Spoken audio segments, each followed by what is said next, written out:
নমস্কার বন্ধুরা, আশা করি বন্ধুরা আপনারা সবাই খুব ভালো আছেন। আমিও খুব ভালো আছি। আজকে আপনাদের জন্য কাতলা মাছের চচ্চড়ি রেসিপি নিয়ে এসেছি। মমস কিচেনে সবাইকে অনেক অনেক স্বাগত জানাচ্ছি। পুরো ভিডিওটা দেখতে থাকুন।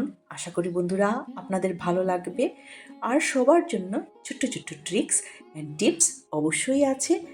রেসিপিটা পুরোটা দেখলে পর আপনারা বুঝতে পারবেন। সবাই তো ঘরে এই মাছের চচ্চড়ি করে থাকেন, কিন্তু আজকে আমি একটু অন্যরকম করে দেখাচ্ছি। দারুণ স্বাদের এই কাতলা মাছের রেসিপিটা যদি আপনাদের ভালো লেগে থাকে তাহলে চ্যানেলটাকে একটা লাইক, কমেন্ট এবং সাবস্ক্রাইব করার অনুরোধ রইল। বন্ধুরা, এখানে দেখুন বড় কাতলা মাছের 5টা পিস আমি নিয়ে নিয়েছি। আর এখানের মধ্যে সর্ষে আর পোস্তটা ভিজিয়ে রেখেছি আগের থেকে। রেসিপির শুরুতেই আমি বলেছি একটু অন্যরকম এই রান্নাটা হবে। সব মায়েদের সুবিধের জন্য এই প্রয়াস আমার। এখানে সর্ষে পোস্ত, লেবু, লবণ, আদা, কাঁচা লঙ্কা দিয়ে একসাথে বেটে আমি একটা পেস্ট রেডি করে নেব। আর পেস্টটা আগের থেকে রেডি করা, এই পেস্টটাকে কিভাবে প্রিজার্ভ করব এটাই আজকে আপনাদেরকে শেয়ার করব বন্ধুরা। এখানে এই রান্নার জন্য পেঁয়াজ কুচি করে নিয়েছি, 2টা পেঁয়াজকে কুচি করে নিয়েছি। আর বড় একটা টমেটো এইভাবে টুকরো করে রেখেছি, আর কাঁচা লঙ্কা। সর্ষে পোস্তটা আপনারা দেখুন, এর কালারটা দেখলেই বুঝতে পারবেন। এখানে কালো জিরা সম্বাসে দিয়ে একটু সর্ষের তেলের মধ্যে আমি সর্ষে পোস্তটা একটু তেলে নিয়েছি, মানে সাঁতলে নিয়েছি। তারপর ঠান্ডা হওয়ার পর একটা কৌটোতে ভরে ফ্রিজারে রেখে দিয়েছি। এইভাবে করে রাখলে ঝটপট যে কোনো রান্না করে নেওয়া যায়, নিরামিষ আমিষ। তো আমি আজকে এইভাবেই এই রান্নাটা করব। কড়াইতে সর্ষের তেল পরিমাণ মতো দিয়ে দিয়েছি মাছটা ভাজার জন্য। তেল গরম হচ্ছে। এখানে ফ্রেশ কাতলা মাছ 5 পিস নিয়ে নিয়েছি। এতে হলুদ, লবণ দিয়ে ভালো করে মেখে নেব। সর্ষে আর পোস্ত এইভাবে বেটে একটু তেলে প্রিজার্ভ করে রেখে দিলে অনেক দিন থাকে, মাসখানেকের মতো এটা অনায়াসে থাকে, একদমই নষ্ট হয় না বন্ধুরা। মাছটা এবার দেখুন গরম তেলের মধ্যে দিয়ে দিচ্ছি, ভালো করে ভেজে তুলে নেব। আমি সবসময় চেষ্টা করি বন্ধুরা যাতে খুব সহজেই রান্নাটা করে নেওয়া যায়। কম সময়ে কিভাবে ভালো রান্না করা যায় সেটাই আমার চেষ্টা থাকে বন্ধুরা।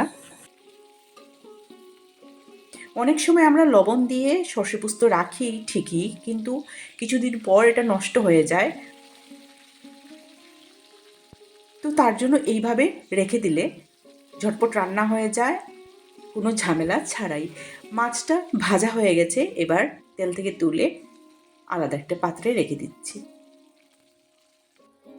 এইবার মাছ ভাজার তেলের মধ্যেই 2 চামচ সর্ষের তেল আর একটু দিয়ে কালো জিরা সম্বাস দিয়ে দিয়েছি। ভালো করে ফুটে উঠে গেছে। এইবার কুচিয়ে রাখা পেঁয়াজগুলো দিয়ে দিলাম, একটু ভালো করে নেড়ে চেড়ে এইবার এর মধ্যে টমেটো দিয়ে দিচ্ছি। টমেটোটাকেও গ্যাসের ফ্লেমটা হাইয়ে রেখে এইভাবে আমি একটু একটু ভেজে নিচ্ছি। কাঁচা লঙ্কা চেরাটাও দিয়ে দিলাম। এবার স্বাদ মতো লবণ দিয়ে দিয়েছি, হলুদ গুঁড়ো পরিমাণ মতো দিয়ে ভালো করে সাঁতলে নিচ্ছি পেঁয়াজ আর টমেটো, কাঁচা লঙ্কাকে। বন্ধুরা, রান্না আমরা সবাই জানি, আমরা যারা হাউসওয়াইফ বা আমরা রান্না করতে যারা ভালোবাসি, যে রান্না একটা আর্ট। যেভাবে ভালো হয় সুবিধে মতো আমরা সারা সংসারের সব কিছু সামলে রান্নাটা করি।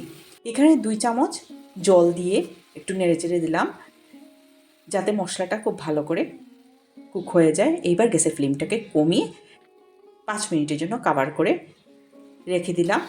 দেখুন মশলাটা খুব ভালো করে ভাজা ভাজা হয়ে গেছে।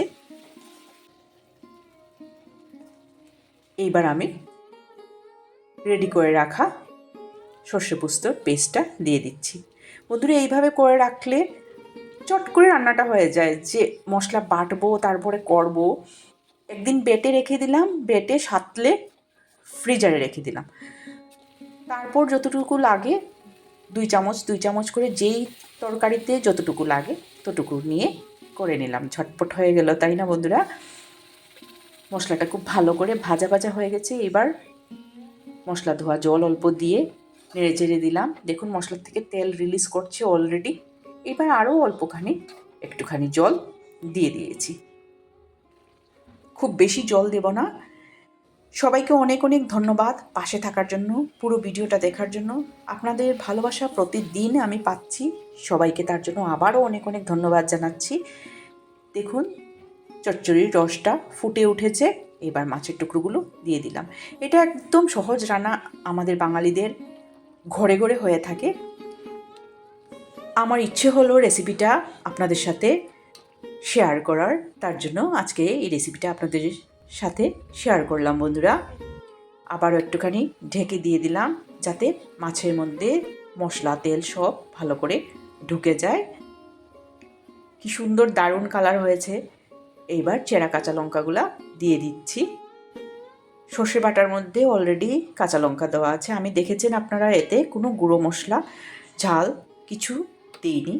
গ্যাসের ফ্লেমটা অফ করে দিলাম। দারুণ স্বাদের কাতলা চচ্চড়ি রেডি হয়ে গেছে। সার্ভ করে দিচ্ছি।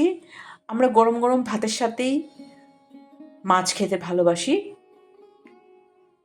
বন্ধুরা। আশা করি ভিডিওটা আপনাদের ভালো লেগেছে। গরম ভাতের সাথে সার্ভ করে দিলাম। বন্ধুরা কমেন্ট করে অবশ্যই জানাবেন রেসিপিটা আপনাদের ভালো লেগেছে কি না। সবাই খুব খুব ভালো থাকবেন, সুস্থ থাকবেন। আমার চ্যানেলটাকে সাবস্ক্রাইব ও শেয়ার করার অনুরোধ রইল। বন্ধুরা আজকের ভিডিওটা এই পর্যন্তই।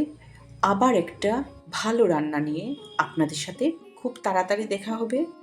আর আপনাদের ভালোবাসার জন্য আমি অপেক্ষা করে থাকি। আপনাদের একটা লাইক কমেন্ট আমাকে আরও উৎসাহিত করে বন্ধুরা। সবাই খুব খুব ভালো থাকবেন, সুস্থ থাকবেন। ভিডিওটা এই পর্যন্তই।